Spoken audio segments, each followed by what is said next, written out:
Iniciando nossa Estação Hamburgo desta quarta-feira de 2020, está no ar, não ao vivo ainda, cada um de nossas casas, ou do nosso home office, do nosso escritório na empresa, eventualmente, mas hoje, além da presença de Luiz Fernando Rodenbusch e Bado Jacob, a presença mais do que especial, doutor Fernando Spilke, presidente da Sociedade Brasileira de Virologia e na ponta nos estudos científicos em torno da cura, né? A gente está, doutor Fernando, não sei se tão preocupado quanto o senhor, mas extremamente dedicados a noticiar a cura para o coronavírus. Depois a gente conversa, nós vamos dar sequência no programa depois da sua ausência, o senhor tem um tempo estrito para estar conosco aqui, está bastante dedicado às pesquisas. Então, depois, Bado Jacob, Fernando Rodenbusch e eu conversamos. Eu não vou nem começar com as apresentações iniciais, mas desde já agradecer a sua presença, doutor Fernando, nesse momento especial em que o senhor está dedicado a salvar o mundo, doutor. Muito bem-vindo. Eu acho que a gente está tentando ajudar um pouco, pelo menos regionalmente, da melhor forma, né?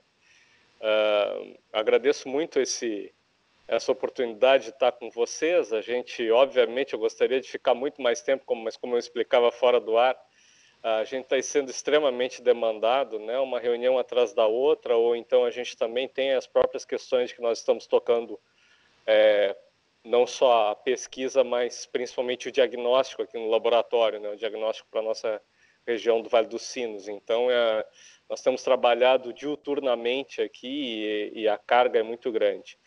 Eu diria que cada um de nós pode fazer uma parte. Obviamente que os pesquisadores têm oportunidade agora, quem é da área de virologia, de dar uma contribuição talvez um pouco mais incisiva, mas eu acho que cada um de nós, vocês fazendo o programa dessa forma, quer dizer, as autoridades também trabalhando de maneira a conter a disseminação do vírus, eu acho que isso é o mais importante agora. Por isso que a gente está tão envolvido com os testes. A gente precisa conseguir testar, isolar os indivíduos que estiverem positivos, permitir que eles se recuperem adequadamente com o cuidado necessário e evitar novas infecções, né? Isso o mundo está se comportando bem nesse sentido, doutor? Eu acho que não sei a opinião de vocês, mas eu, assim, como cidadão, acho que ainda não caiu a ficha para muitas pessoas. Eu tenho usado muito uma figura de linguagem que é a seguinte: eu tenho 22 para 23 anos na virologia. Eu nunca me assustei com uma epidemia ou uma pandemia como estou assustado agora. Tá? Isso é de nós, virologistas. Então, nós sabemos que é provavelmente o pior momento que nós temos aí com o vírus desde a gripe espanhola, desde 1918. E eu tenho usado a seguinte figura de linguagem, né? É que nem no avião, quando começa a balançar, o piloto ele anuncia, né? Um tempo depois está balançando e diz assim: olha, vai dar uma trepidadinha, passaremos por uma turbulência. Ele não está assustado, normalmente ele está muito tranquilo, né?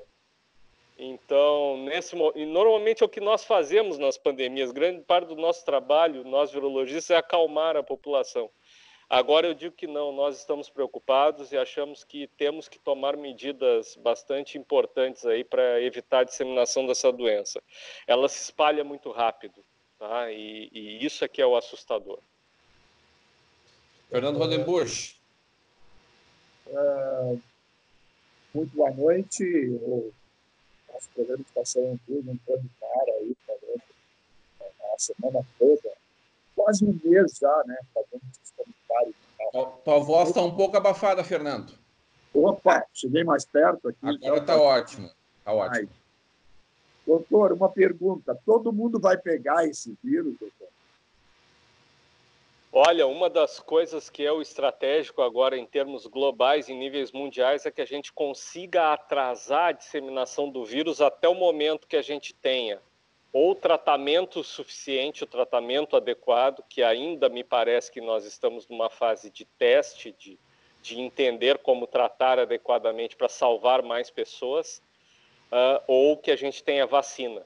Então, não que o isolamento, por exemplo, social vá demorar tudo isso, mas a gente precisa aí, nesse ano e meio, tentar fazer com que o menos possível de gente pegue. porque depois de pegar, nós temos, como a gente diz, né, depois de contrair a doença, a gente tem visto aí um padrão de desfecho para os casos que ele é um tanto quanto desafiador.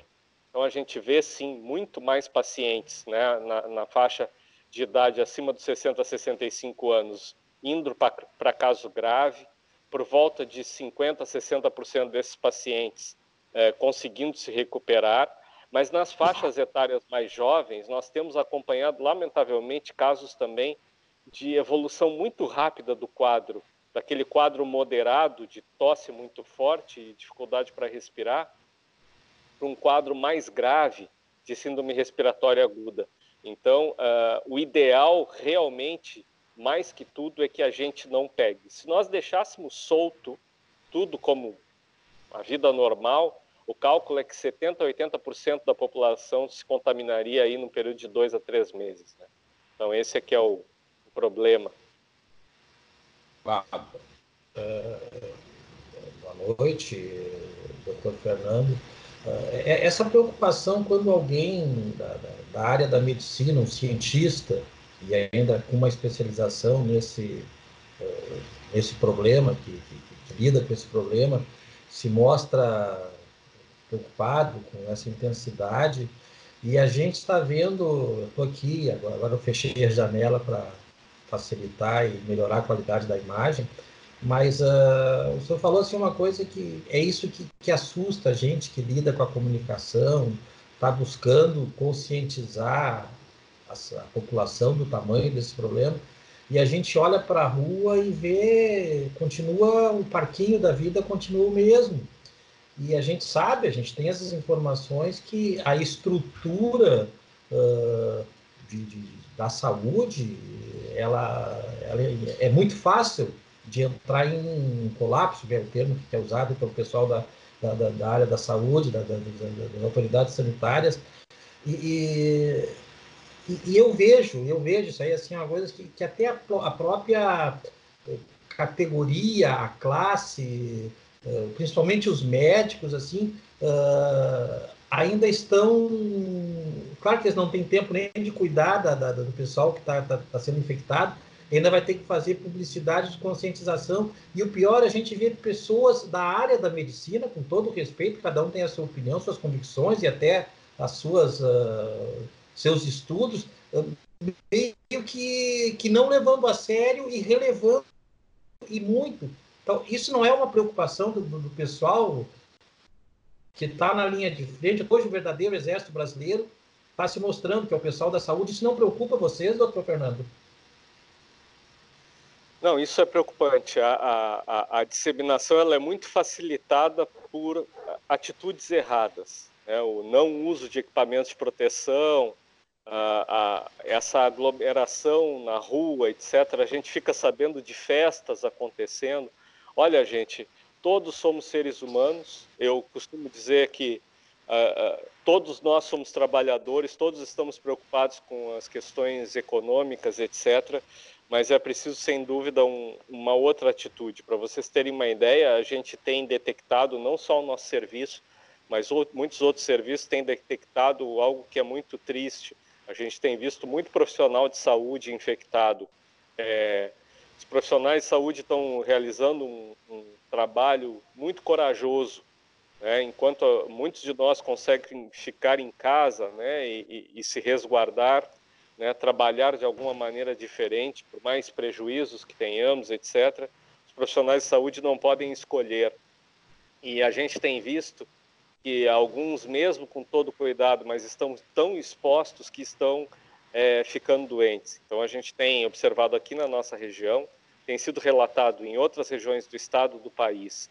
Isso é muito grave, porque, na verdade, nesse momento fica muito difícil da gente trabalhar a partir do momento que começar a diminuir também o pessoal da linha de frente, porque essas pessoas vão ter que ficar afastadas aí de 14 a 20 dias, né, para só então depois retornar, e alguns, infelizmente, né, tem ocorrido, se vocês ficaram sabendo, né, o caso de auxiliares de enfermagem, etc., que já foi notificado, não aqui no estado, mas fora do estado, pessoas que acabaram, inclusive, vindo a óbito. Então, o que nós estamos vivendo é infelizmente, é uma situação muito similar à situação de uma guerra. Eu acho que nós deveríamos todos mudar um pouco essa atitude, sermos mais prevenidos.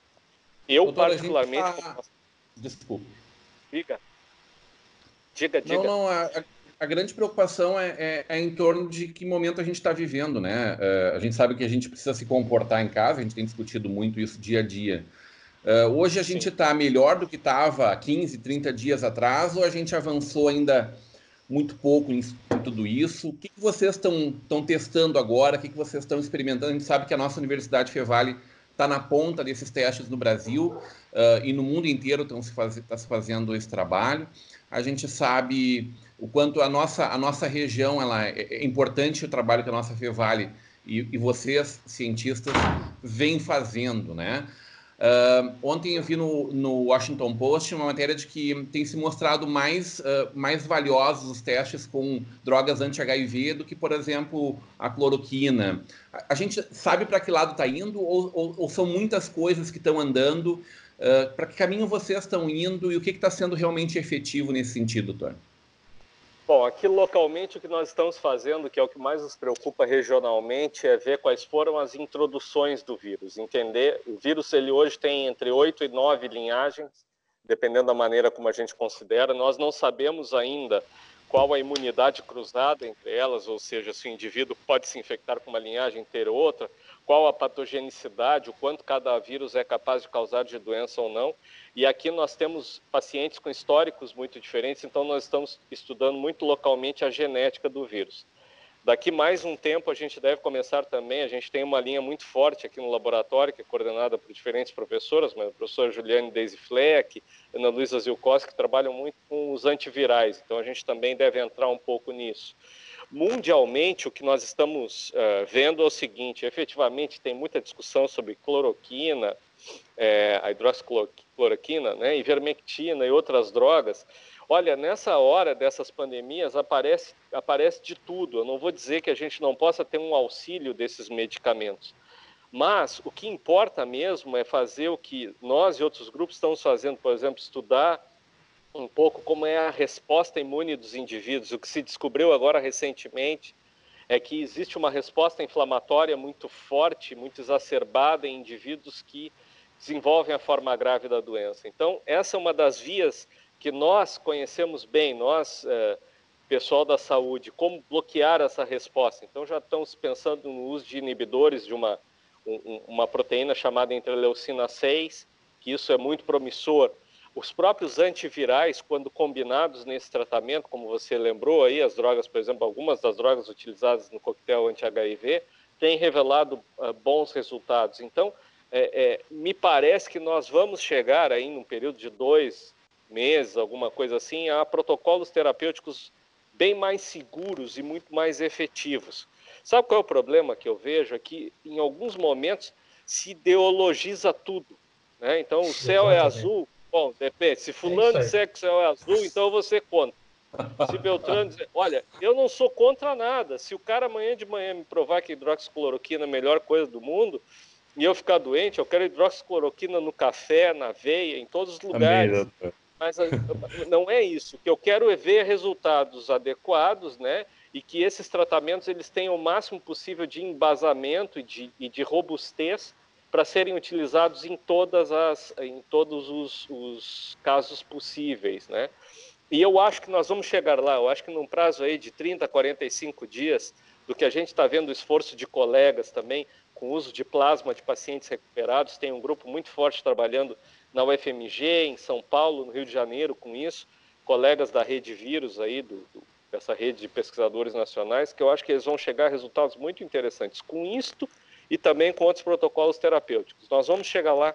Mundialmente tem gente muito séria trabalhando com coisas muito interessantes e conseguindo resultados rápidos. Então a gente vai conseguir o tratamento. Parece ficção científica, doutor. Eu vejo esse nome Spilk. Lembro dos 12 macacos e já me remete ao Spock, e daí virologia, e daí a gente vê esses exames feitos com plasma. Doutor, e aí... chamada Spike, né? E aí vem Um detalhe bem importante dessa semana, que foi também uma notícia que veio de Nova York, da contaminação de um tigre, doutor. O tigre estaria com o coronavírus. Quer dizer, nada está tão ruim que não possa causar mais tumulto ainda no ideário popular, doutor. Eu tenho que me preocupar, e isso é uma pergunta que dezenas de pessoas nos fizeram nos últimos dias, eu tenho que me preocupar com o meu gato, com o meu cachorro, doutor? Não existe ainda um consenso sobre qual é o impacto em saúde, principalmente nos animais, no momento que eles se infectam. Eu diria que é relativamente comum, a gente conhece bem isso, que, por exemplo, no influenza, nós sabemos que esporadicamente felinos, principalmente felinos, desenvolvam a infecção e nem sempre com sinais clínicos. O que se sabe é que provavelmente eles e os furões, os ferrets, que são animais que são relativamente sensíveis à infecção, eles, primeiro, nem sempre desenvolvem sinais clínicos e, mais importante que isso, eles não estão ainda, a gente não viu excreção viral suficiente para contaminar outras pessoas. Então, eles vão adquirir a infecção, o que tudo indica, já existe mais de um trabalho e já existe também infecção experimental, mas eles não participarão, muito provavelmente, da epidemiologia, quer dizer, eles não serão fontes de infecção. Qual a preocupação que devemos ter em casa? O indivíduo que for diagnosticado com Covid, ou que estiver suspeito de Covid, até que saia o teste, ele deve evitar transmitir para o animal. Não precisa usar máscara, não precisa testar o animal. Basicamente, é tomar os mesmos cuidados de higiene que eu tomo com outros seres humanos quando eu estou com Covid. Então, evitar o contato muito próximo, né? Ficar a 1 metro, 1,5 metro de distância, não passar a mão no animal, procurar ficar num cômodo em que o animal não entre na maior parte do dia. A gente sabe, né? Eu sou veterinário de formação, a gente convive com o gato, sabe que é complicado, eles querem estar junto, não querem estar junto, então, mas mesmo assim, vai ser preciso um certo cuidado. Tá? Vejam, a Covid, depois que você adquire a infecção e está excretando 2 dias depois, vai ficar doente lá pelo 5º, 7º dia, às vezes antes, e depois de melhorar, você ainda vai excretar por 8 dias. Então, o período de quarentena é muito longo e tem que tomar cuidado em casa também. Mas isso agora, de tomar cuidado também com os animais domésticos, para que eles não tenham a infecção. Foi notado em alguns felinos aí ao redor do mundo, e nessa tigresa também em Nova York, sinais respiratórios brandos. Então a gente deve tomar um cuidado especial com os animais, sim. Mas eles não são fonte de infecção para nós, até o que sabemos nesse momento. Imagino que o pelo é como qualquer superfície, né? Tem que ter cuidado para não estar sendo transporte, né, do vírus. Exatamente, manter o animal limpo, né? Então, evitar realmente que eles possam estar albergando. Mas aí vai ser muito mais uma questão de transmissão mecânica, né? De um indivíduo ir lá contaminado, passar para o outro indiretamente. Mas seria isso. A lavagem de mão já evita o problema. Doutor Fernando, assim, aproveitando aí que a gente sabe que o seu tempo é um pouquinho mais curto que o nosso, e mais, nessas alturas, muito mais importante que o nosso, essa questão ainda da cloroquina, que o doutor falou com muito cuidado, até para não aumentar a polêmica, que se criou até as ideologias de remédio, agora tem remédio de esquerda, remédio de direita, é mais ou menos por aí que está a coisa, por incrível que pareça. Vírus de esquerda e vírus de direita.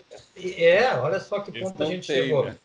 Eu acho que é o vírus da insanidade, que eu acho que é o mais grave que está acontecendo por aí.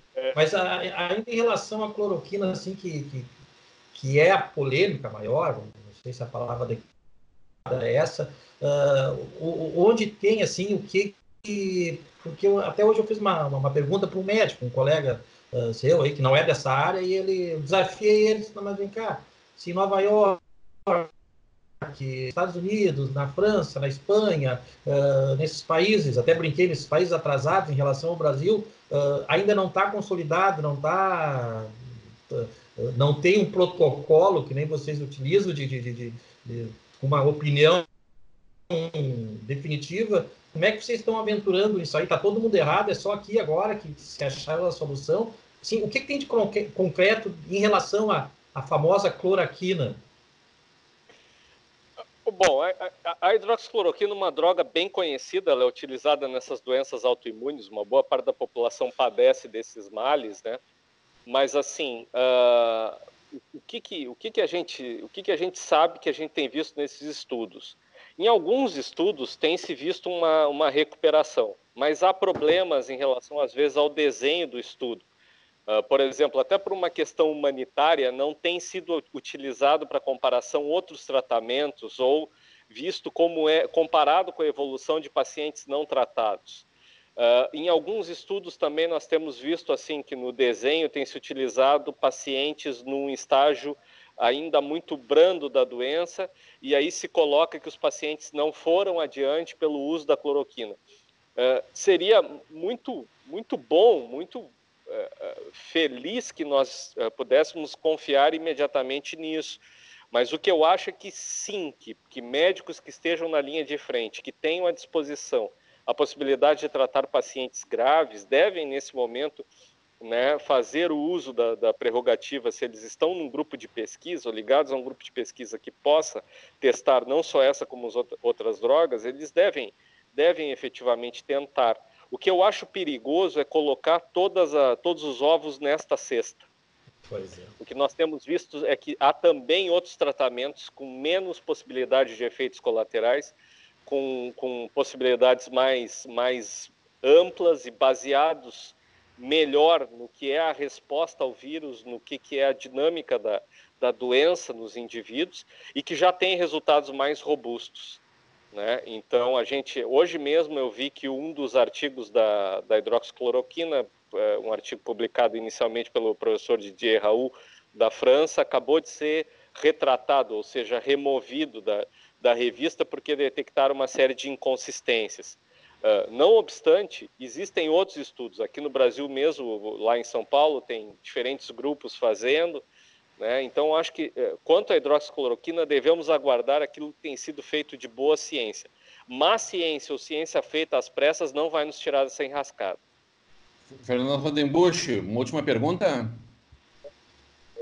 O uso de máscaras é importante na rua? Eu sinto esse problema, porque eu estou saindo sem máscara por enquanto. Já vejo algumas pessoas com máscara. Ela protege, todo mundo já sabe e tal. Mas se eu tiver o cuidado suficiente, sou obrigado a usar a máscara na rua? Muita coisa nessa pandemia, até nós que trabalhamos muito com a comunicação, ao longo do tempo a gente teve que ir mudando o discurso. Mas vocês disseram de início que não era tão grave, vocês disseram depois que não era para usar máscara. Bom, meus amigos, a verdade é que a gente vai sentindo cada vez mais o tamanho, né, do problema. A gente hoje percebe que há uma necessidade de adicionar outras barreiras possíveis. Então, eu recomendaria que sim, as pessoas que estiverem indo a locais públicos, especialmente supermercados, farmácia, etc., aquelas saídas que nós não podemos evitar, aqueles profissionais que porventura atendam em casa, por exemplo, os colegas veterinários, profissionais de manutenção que continuam trabalhando, precisam continuar até para que a gente tenha alguma qualidade de vida, os profissionais de entrega e a população em geral, eu recomendaria sim algum tipo de barreira, do tipo de máscara, sim, quando forem encontrar outras pessoas. Nós sabemos que algumas máscaras não terão todo o potencial que uma máscara profissional tem de bloquear, mas elas vão, por exemplo, bloquear a emissão de perdigotos, né? Principalmente durante o espirro, a tosse ou a fala, que é bastante importante. Eu agora, por exemplo, estou falando aqui com vocês numa sala em que eu estou sozinho, então eu estou muito tranquilo. Quando nós estamos no laboratório, a gente usa toda uma vestimenta preparada, usa máscara, porque mesmo entre nós, e a gente se testa periodicamente no laboratório, nós temos que tomar cuidado porque estamos em grupo, né? Então, eu diria que hoje sim, eu recomendaria que a partir desta semana a gente, especialmente agora com essa queda de temperatura, que deve facilitar muito, né, a transmissão do vírus na rua, já que antes provavelmente estava se dando isso muito nos ambientes fechados com ar-condicionado, eu sugeriria a vocês que sim, que na medida do possível utilizem máscara, tem muita gente fazendo máscaras caseiras, né, e etc. Algumas soluções, está disponível na internet uma série de tutoriais para isso, eu sugeriria que sim, que se possível, utilizassem máscara, tá? Os careca usam boné o tempo todo, vamos usar máscara agora, tá tudo certo. Doutor, respeitando o seu trabalho, sabendo que o senhor precisa da sequência à pesquisa que vem sendo feita, a gente quer agradecer demais a sua participação nesse tempo conosco. Desde já deixar o convite para que o senhor esteja conosco tão logo tenha novidades boas para nos contar, e sempre que possa usar os microfones, as câmeras da nossa Vale TV. E para concluir, doutor, foi bolsista do CAPES? Olha, eu fui bolsista, sou bolsista CNPq, hoje como bolsista de atividade, né, eu ganho então todo mês uma ajuda de custo para as pesquisas. Nós temos projetos da CAPES, do CNPq, e nós estávamos, para vocês terem uma ideia de como está a pesquisa no Brasil, a gente estava acabando o dinheiro lá do Zika, que nos permitiu começar a trabalhar agora com Corona, e agora a gente deve ter um apoio grande também para Corona. Mas aí o que tu falavas no início, né, essa questão da continuidade, isso é o que nos preocupa. Pandemias vão ser cada vez mais frequentes, lamentavelmente. A gente precisa estar preparado para a próxima. E não dá para, cada vez que acontece uma coisa dessas, a sociedade precisar se mobilizar, seja para pesquisa ou para outras áreas. Nós vamos ter que mudar a nossa maneira de lidar com a economia e com a preparação também, viu? Infelizmente, doutora, a pesquisa há uns 24, 25 anos mais ou menos, os movimentos são feitos cíclicos, né? Desde o governo FHC e outros governos. Vivemos momentos mais difíceis, outros um pouco melhores, né? Sairemos fortalecidos a pesquisa científica no Brasil a partir desse movimento, doutor? Nessa área, momentaneamente, sim. Agora nós vamos precisar muito trabalhar com a questão de continuidade. Isso vai ser fundamental e importante. Tá? Isso vai ser muito importante. Porque cada vez está ficando mais frequente esse tipo de problema. Prezados, foi um prazer estar com vocês. Me desculpem muito. Fernando Skilk, presidente da Sociedade Brasileira de Virologia, obrigado pela sua presença. Sucesso no seu trabalho, doutor. Vemos em breve. Muito obrigado pela compreensão e até mais. Obrigado. Um abraço também ao público. A gente vai para um breve intervalo. Fernando Rodenbusch e Bado Jacob continuam com a gente na volta do intervalo. Até lá. Valeu, doutor.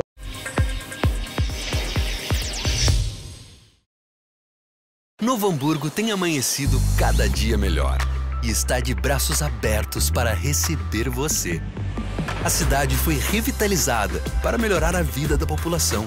Jovens são preparados para um futuro com mais oportunidades. Prédios estão ganhando forma para incentivar o desenvolvimento. E o Parcão conta com mais estrutura para você aproveitar novos ares. Seja bem-vindo ao futuro de Novo Hamburgo. Venha conhecer. No coração de Tramandaí, o Hotel Mares do Sul te aguarda de braços abertos. Aberto o ano inteiro, aguardamos você em sua viagem de lazer ou de negócios. Apartamentos confortáveis e completos, atendimento 24 horas, amplo estacionamento interno e um delicioso café da manhã te esperam. Sala de jogos, espaço kids, espaço de convivências e piscinas externa e térmica garantem o seu lazer. Conheça os nossos salões para reuniões, cursos e palestras. Comodidade, conforto e serviço personalizado com muito carinho você encontra no Hotel Mares do Sul.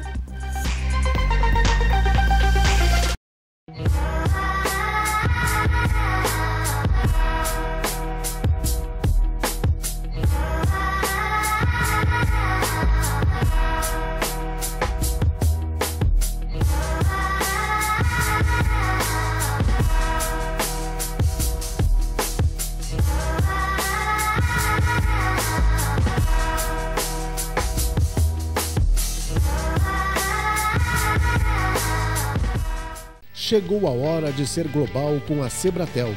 Internet rápida, segura, links de peso dedicados, data center e muito mais. Na Sebratel, contamos com uma equipe qualificada para atendimento exclusivo e suporte local e na busca de soluções para as mais diversas necessidades. Contamos com uma rede de empresas parceiras por todo o Rio Grande do Sul. Assine Sebratel e viva o sucesso do seu negócio. Um ambiente tem que ser original, assim como você sonhou. Por isso, a Brau Móveis possui padrões, medidas e acabamentos que materializam cada detalhe que você projetou para o office, executivo ou residencial. Nosso objetivo é entregar móveis como você sonhou. Brau Móveis Campo Bom, Rua Jorge Coque, 125, no centro de Campo Bom. Fone 3597-1465.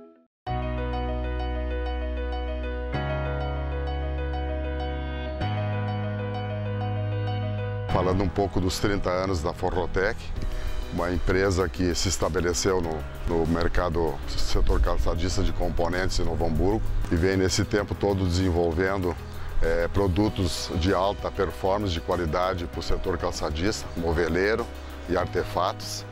Claro que isso tudo devemos às parcerias, à fidelidade, ao nosso trabalho, não só dos nossos clientes, como os nossos companheiros, nossos parceiros, nossos funcionários que hoje estão com a Forrotec.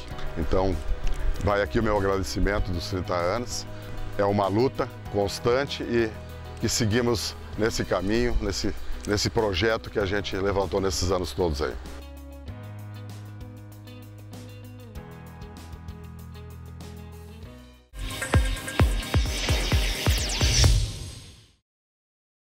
Estamos de volta à nossa Estação Hamburgo desta quarta-feira, hoje 8 de abril de 2020. Ô, Fernando Rodenbusch, não tem retorno da gente mesmo. Tu quer ficar te vendo, tu olha depois o programa. É um narcisista, né? Ele quer ver ele mesmo. Eu também estou pequenininho aqui na minha tela. Até agora, eu estou pequenininho na tela. Imagina só. Ô, Fernando, eu acabei entrando direto com o doutor Fernando, né? A gente estava com um tempo bastante curto com ele e acabou falando mais tempo do que a gente havia acordado, mas porque, evidentemente, as dúvidas são muitas, né? Não sei se... Como é que foi para ti, Fernando? Já estamos no ar, então? Estamos no ar. Maravilha, de novo. Isso significa que estamos vivos ainda. Amém. E segundo o Fernando, doutor Fernando, devemos nos preocupar, né? Cada vez mais, diz ele. Eu gostei muito da conversa com o doutor Fernando. Foi bem elucidativa, né? bem clara, sobre o ponto de vista, principalmente... A voz do Fernando está bem ruim, viu? Tua voz está um pouco fraca, Fernando. E picotada, assim. Agora está melhor. Não sei porquê. Estou mais próximo. Alguma coisinha com a captação do teu mic aí.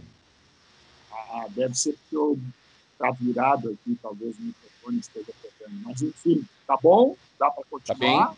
Audível. Vamos lá. Gostei muito da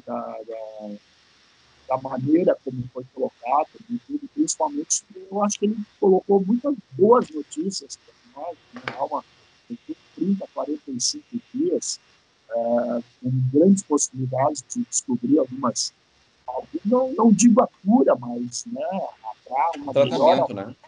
Um tratamento muito sintomático, muito interessante de tudo que está vindo aí, e fiquei bastante contente sobre esse aspecto, sim.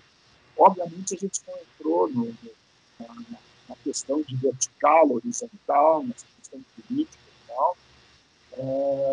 Então, eu não sei, eu acho que foi muito bom, né? Valeu a pena para a gente. Eu não sei se o Bado achou aí também, né?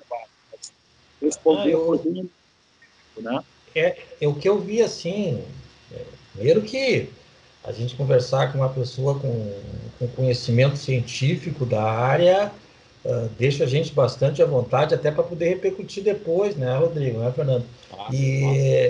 E o que eu vejo, e só confirma aquilo que nós estamos propagando e nos preocupando com muita intensidade, é que o próprio mundo, o ambiente médico, o ambiente da saúde, está vendo que boa parte da população não está levando a sério o tamanho desse negócio, é isso. Então, isso preocupa e os números estão aí, a gente vê assim, mas os números não é aquilo tudo que está... Então, e alguém com conhecimento, que está no olho do furacão, com esse tipo de preocupação, e ele disse, ele foi ali, ficou gravado na fala dele, que ele está assustado, né? Imagina só, alguém com a capacidade, com o conhecimento e com a responsabilidade, principalmente, que ele tem que ter, e tem, falar isso, agora vai uns Barnabé querendo relevar ou relativizar esse negócio aí, Rodrigo. Isso que me deixa assim, eu não sei se é triste, indignado, eu não sei nem identificar o sentimento que a gente vai ficando em ver tantos absurdos. E o pior, Rodrigo, o pior, Fernando, assim, que eu estou vendo pessoas da área médica falando algumas coisas assim, que vem contra tudo, parece que o pessoal está fazendo uma aposta, uma coisa kamikaze. São pessoas até vinculadas à política, mas nessa hora a política de um médico tem que ser a saúde pública, a vida das pessoas. Isso é preocupante, viu, Rodrigo? O doutor brinca com a questão do vírus de esquerda e vírus de direita, né? Tem várias entrevistas do doutor antes desse momento mais crítico que a gente vive, lá 20 dias, 30 dias atrás, onde ele fala da origem do vírus, né? E de como esses vírus normalmente acontecem, né? Os que vêm da ave lá atrás, fala que veio do porco.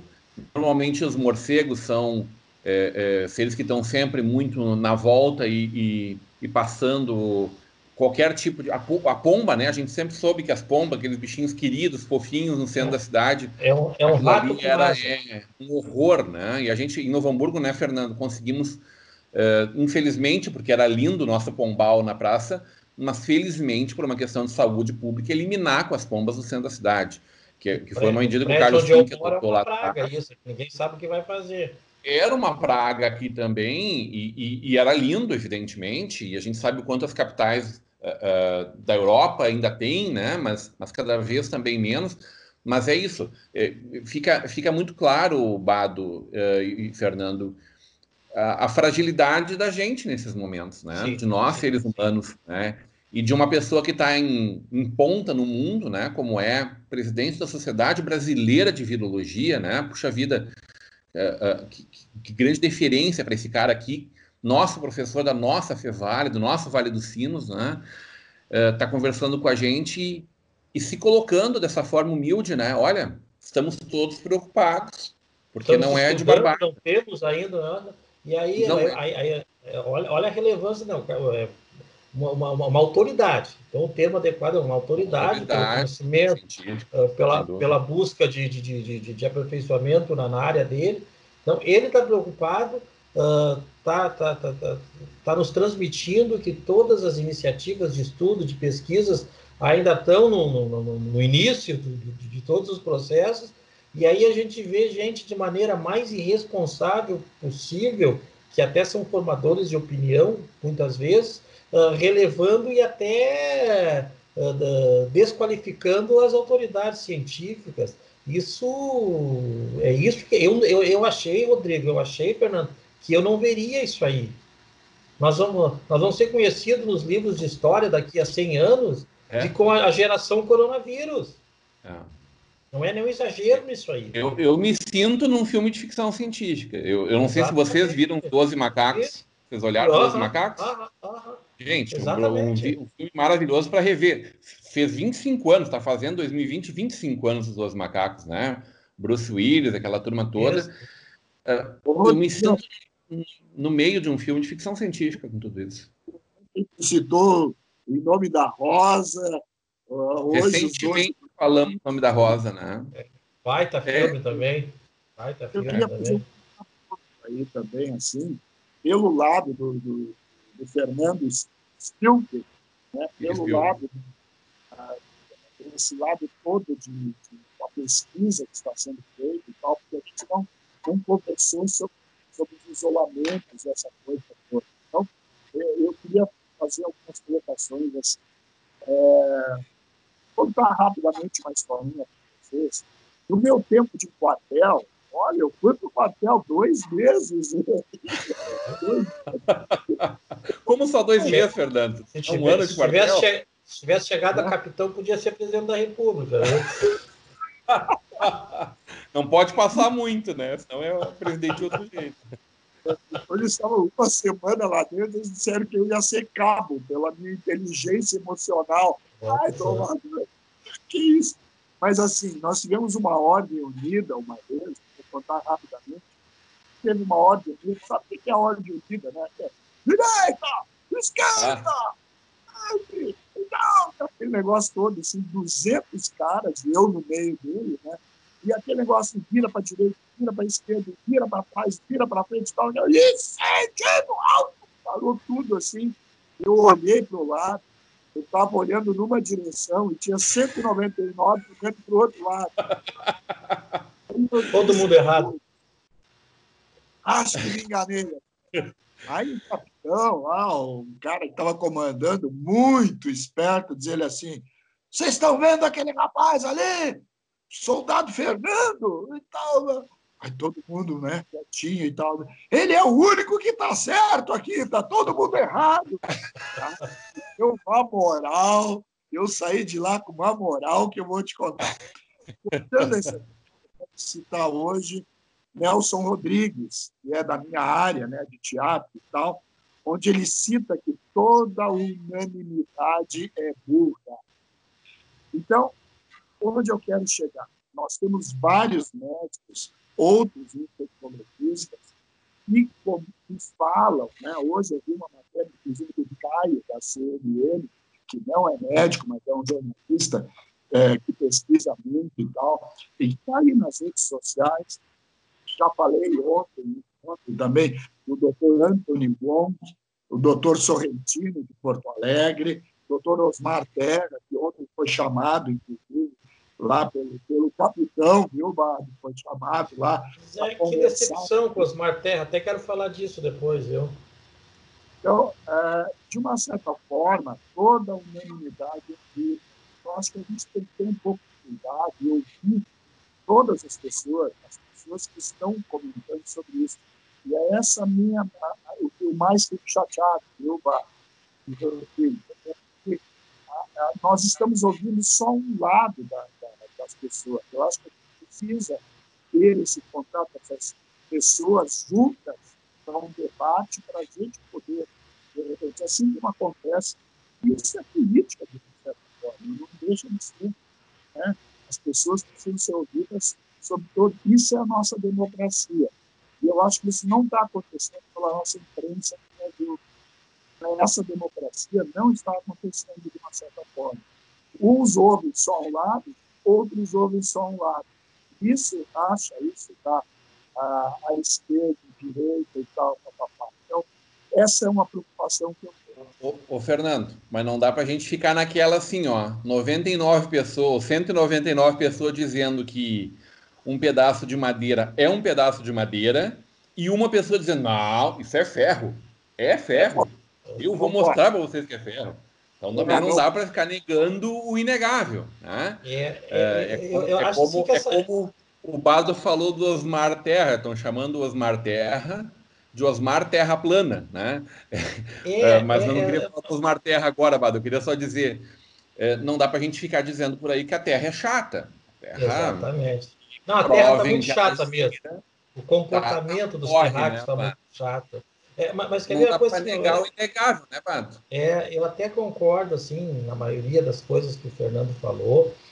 O nosso problema hoje, Fernando, fazendo um contraponto, mas não muito intenso ao que você falou, a dificuldade hoje, assim, é que tudo está agora um cientista maior, uma das maiores autoridades na área aí da virologia, né?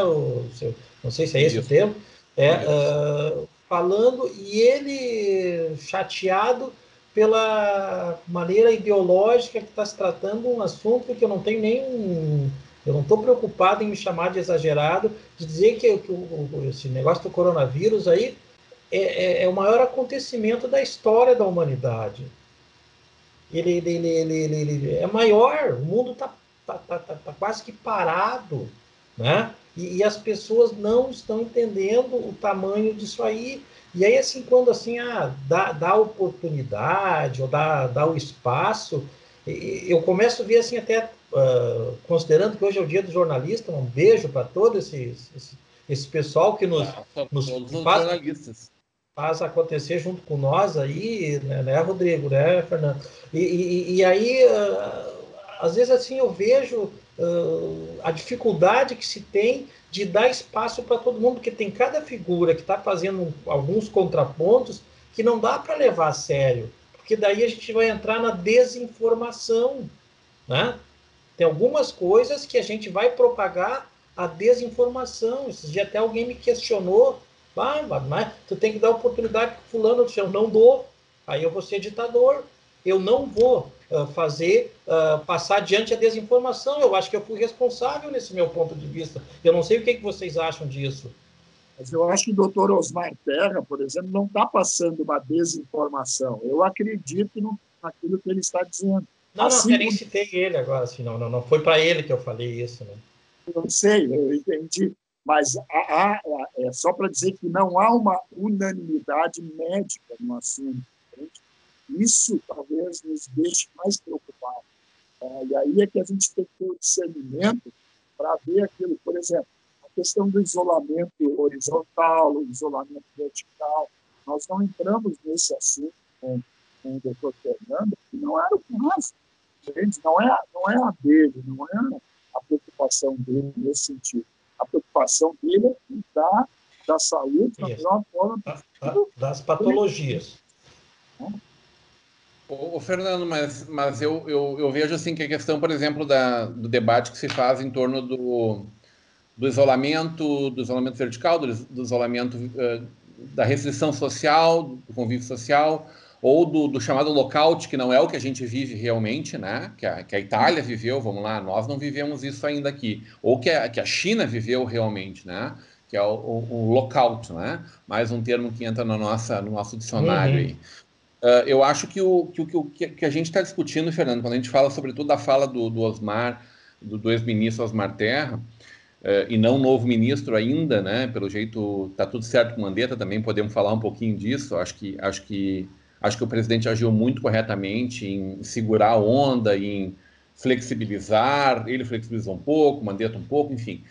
Eu acho que não há dúvidas. Eu acho que não há dúvidas, Fernando Bado, de que o lockout seria o mais adequado para a não disseminação do vírus. Negar isto é negar a ciência, né? O vírus tem uma alta taxa de contaminação, de viralização, né? E uma progressão exponencial, como a gente já viu, aconteceu. O doutor falou que, possivelmente, se nós tivéssemos deixado rodar, em um mês, 70%, 80% da população mundial estaria contaminada, né? Ele falou isso com todas as letras, né? Eu acho que não há dúvida disso. O que a gente tem que medir nesse termo, e aí entram quem defende um isolamento parcial, chamado vertical, é o quanto dos reflexos externos disso tudo, né? Porque, sim, a vida tem que continuar, sim, tem problemas sérios de cabeça que estão rolando com isso. Eu me imagino morando num prédio lá no terceiro andar, no 20º andar de um prédio, em dias como esse, sem poder descer, porque teoricamente o elevador é um ponto de contágio fantástico. Nossa, eu acho que eu ia ficar doido, não tendo chão, não podendo botar o nariz para fora da porta, eu ia ficar realmente muito mal. Imagino a quantidade de pessoas que estão sofrendo nesse momento, me compadeço demais com elas. O que eu acho que é completamente diferente da gente pensar que, com a pouca cultura que nós temos, o isolamento vertical com os nossos idosos ou com as pessoas que são mais debilitadas, né, as comorbidades, potenciais comorbidades, pessoas com risco, essa região da zona de risco, ela é muito ampla. Eu me sinto em risco, profundamente. Minha esposa tem uma doença autoimune. Eu acho que ela está na lista, profundamente preocupante.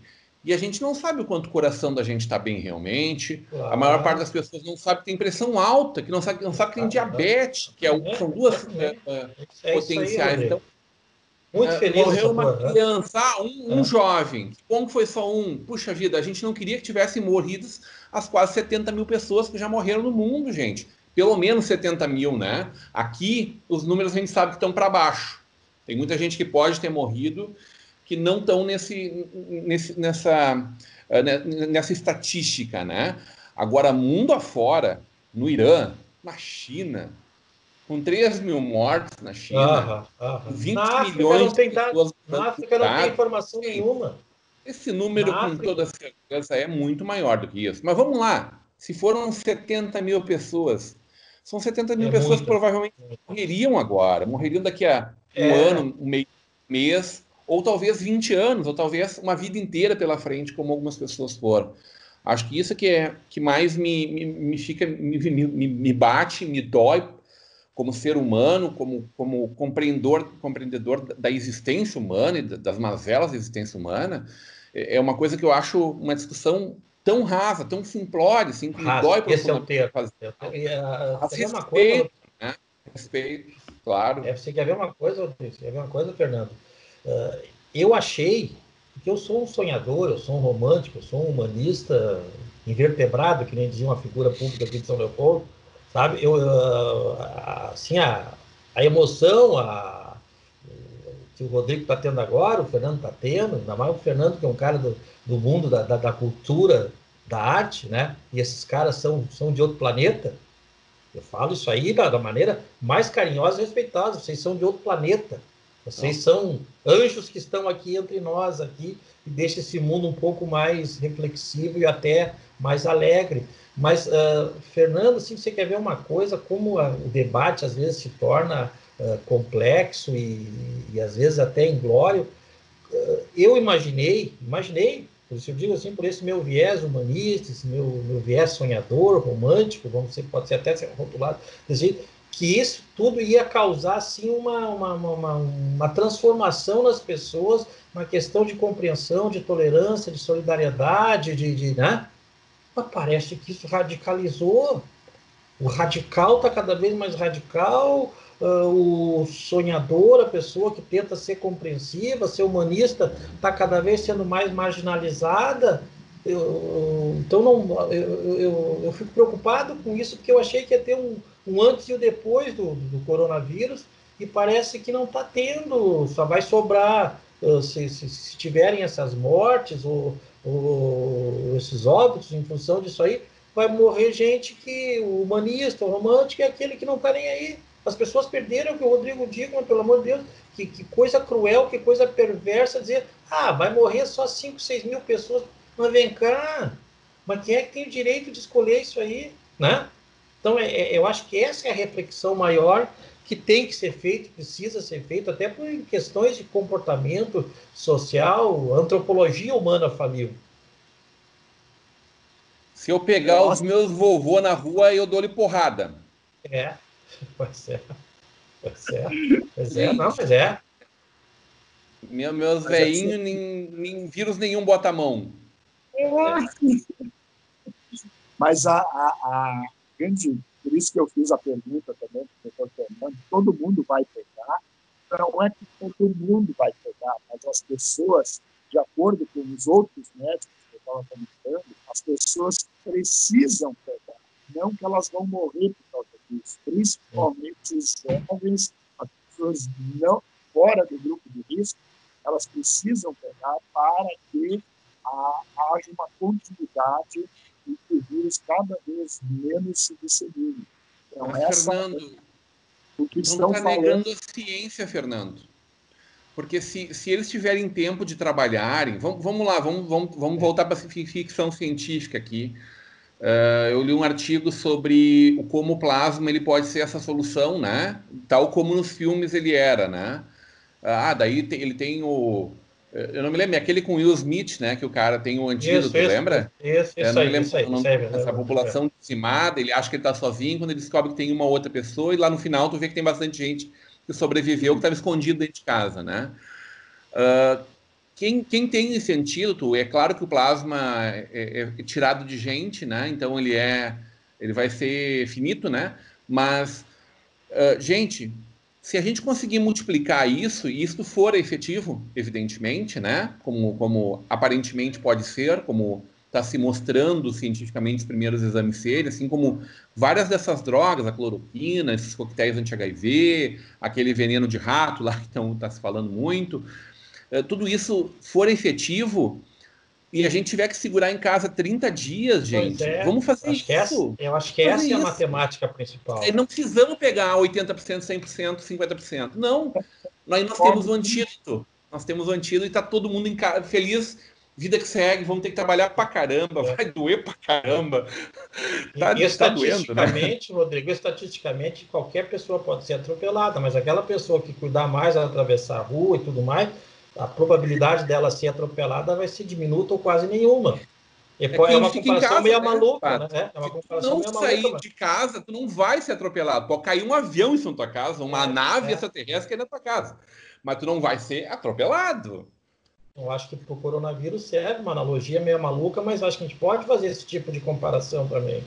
Mas é isso aí, Rodrigo. A gente tem que continuar peleando. O Fernando destacou, né? Do que o Dr. Fernando Spilko falou. 30, talvez 45 dias a gente tenha alguma coisa efetiva, mesmo que não seja amplamente testada, mas a gente já tem... Se o doutor mandar chupar limão o dia inteiro, eu vou chupar limão o dia inteiro, tudo certo. Então, qualquer coisa que for, não importa de onde venha, não importa se veio de um lado ou de outro, qualquer coisa que seja um antídoto, eu vou usar com toda a alegria do mundo. Rodrigo, eu só queria deixar um esclarecimento que eu estava tomando aqui, parecia uma caipira, uma limonada, viu, que eu estou tomando aqui, que a dona Lília, a primeira-dama, fez aqui, a gente estava almoçando, ela me trouxe essa limonada aqui. Vai dirigir, Bado? Para mim tudo bem se for caipira. Não, mas eu estou... A responsabilidade de participar de um programa que nem esse aí tem que deixar a gente de cara limpa, que nem se dizia. O doutor Leandro Minoso diz que o álcool baixa a nossa imunidade, que é para o pessoal cuidar nesses dias, né? Não beber muito álcool nesses dias para não baixar a imunidade. Então, vamos lembrar só disso. Oi, Fernando. Realmente o álcool em geral, né? Não tomar o álcool. Não tomar o álcool. Boa. Ô, Bado, tu queria falar alguma coisa do Osmar Terra? Não, sabe quando teve eu já tinha, assim, Tinha e continuo tendo. Eu não apago o pretérito das pessoas. O Osmar Terra sempre foi um político que me chamou muita atenção pelas posições dele, principalmente na área da drogadição, foi secretário da Saúde aqui de São Paulo. Sempre gostei muito, assim, do posicionamento dele. E eu vejo ele assim, agora eu só estou confuso qual é o verdadeiro Osmar Terra, se é aquele cara coerente, sereno, que tinha assim uma postura republicana que eu conheci durante 10, 15 anos, ou esse Osmar Terra agora que está se mostrando quase que um terraplanista, um cara radical, extremado. Eu fico preocupado triste, isso é que é a convicção dele, por ele ter assim meio que ido nessa barca dos radicalismos, principalmente pelo perfil que ele sempre teve. Eu sempre admirei quando ele foi nomeado para ser ministro aí do governo do presidente Bolsonaro. Eu disse, olha, que bela escolha, o Rio Grande do Sul vai estar muito bem representado. Mas, na minha humilde opinião, eu acho assim que ele não está honrando, ou não está, pelo menos, refletindo a história dele até então na política e na coisa pública. Era isso que eu queria, assim... externar minha opinião sobre isso, até porque ele está muito em evidência aí nessas questões de um possível futuro ministro da Saúde. Fernando está na audiência? Tô. É porque tu congelou tua tela. Tu quer comentar alguma coisa sobre isso? Não, eu quero fazer... Eu não, na verdade, não acredito em Papai Noel, né? Vamos devagar aí. Eu acho Tire as crianças da sala agora, né? Tire as crianças da sala. Papai Noel existe. Ele é de Novo Hamburgo, inclusive. Pois é, né? Isso aí é verdade. E aí, mas Fernando? Eu tenho essa credibilidade, assim. Acredito, tenho as minhas crenças, né? Principalmente em oração. A gente está fazendo muito, principalmente grupos que eu participo e tal, com bastante grupos de oração, coisa nesse sentido. Tudo ajuda nesse momento. Então, acho que é uma flexibilização, precisamos de discernimento, todos nós. Verdade. Esse é o nosso caminho agora. Não acreditar em tudo aquilo que a gente ouve, não acreditar em tudo que a gente vê. E eu acho que esse já é, de uma certa forma, meu ponto final também, né? Nós estamos vivendo um momento único e lá na frente, daqui a pouco, a gente vai até não rir, mas vai ficar assim, poxa, eu vivi um momento muito importante na face da Terra. É um momento de de salvação das pessoas, de modificação dos hábitos das pessoas, que nossos hábitos vão se modificar. Nós vamos ter que nos reorganizar seguramente, vamos ter que crescer com isso, e quem não souber crescer, opa, fora disso. Eu não abro mão dos abraços, tá? Pode passar isso aí, vou lavar mais as mãos, mais o rosto, deixar o sapato na entrada de casa. Normalmente ele não entra, o sapato da rua não entra dentro de casa realmente, já há muito tempo aqui. Mas eu não abro mão de abraços. Eu acho que mata muito mais não dar abraços do que dá-los. Então, prepare-se. Que assim que passar isso, voltarei a ser um beijoqueiro e abraçador de vocês. Vou sair nas ruas aqui de São Leopoldo, eu já sou beijoqueiro, vou pegar essas velhas tudo, vou agarrar, que eu vou beijar elas todas. Já falei. Só velha, Bada, não estou te entendendo. Como assim? Vai ter fila na frente da Vale TV. Vou começar pelas velhas, porque elas estão mais carentes, aí, porque o pessoal tá cuidando dela. Mas adoro isso aí. Então. Fizeste uma pergunta antes dos animais, para o Dr. Fernando Spilker, né? Aí eu lembrei do meu tempo, eu disse, puxa vida, se os animais não estão pegando, tem nesse tigre aí que tu falou, que eu não sabia, né? Mas se os animais estão pegando, eu queria voltar uns 30 anos atrás, quando as gurias me chamavam, olha lá, vem o gatinho aquele. Mongorá velho agora. Eu fiz essa escada para o doutor, Fernando, porque esse tigre ele trouxe à tona um sentimento que todas as pessoas têm, fora os filmes de ficção científica, onde são dizimados cães e gatos da face da Terra por serem transmissores, né? A gente sabe que os animais, de maneira geral, são portadores de várias doenças, só que normalmente não são compatíveis com as nossas. Mas em vários momentos ao longo da história da humanidade, e foi recentemente, né? Vamos lá, a gripe aviária, depois a gripe suína, né? Recentemente, a SARS e H1N1, a gente viu o que deu, né? Foi só um ensaio para o que a gente está vivendo hoje. Então, vieram deles e não quer dizer que tenha se proliferado por eles. Mas eu me lembro de rebanhos de gado suíno e de galináceos no mundo inteiro exterminados por conta aqui, né? Aqui na região a gente viveu isso. Santa Catarina? Ou é Santa Catarina? Por causa disso. Gente, a gente chegou ao final do nosso programa de hoje. Acho que uma grande aula, Dr. Fernando Spilker, presidente da Sociedade Brasileira de Psicologia, né? Pela pauta aí. Parabéns. Atendeu, conversou durante meia hora conosco aqui.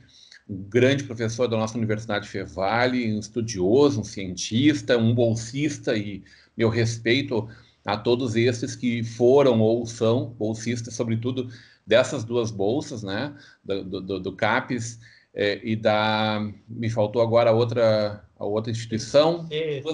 CNPq, obrigado, CNPq.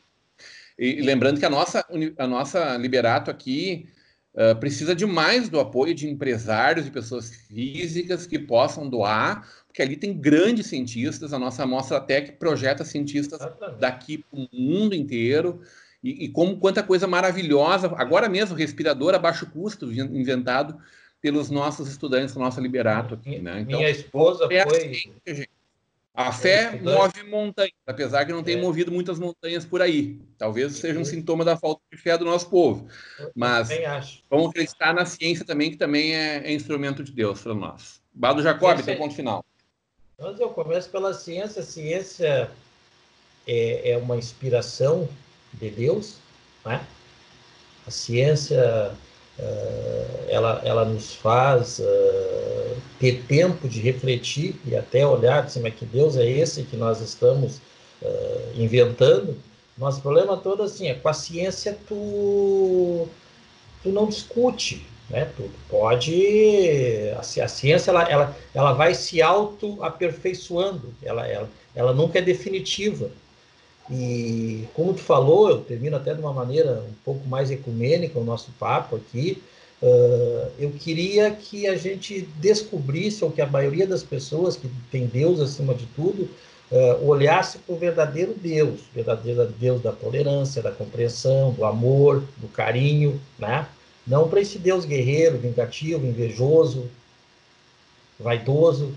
O verdadeiro Deus é esse. É aquele Deus que está na nossa alma, na nossa vontade de entender, de compreender e principalmente de progredir na questão material, mas principalmente na questão afetiva e emocional. Isso que eu queria deixar assim para reflexão. Rabino Bado Jacob.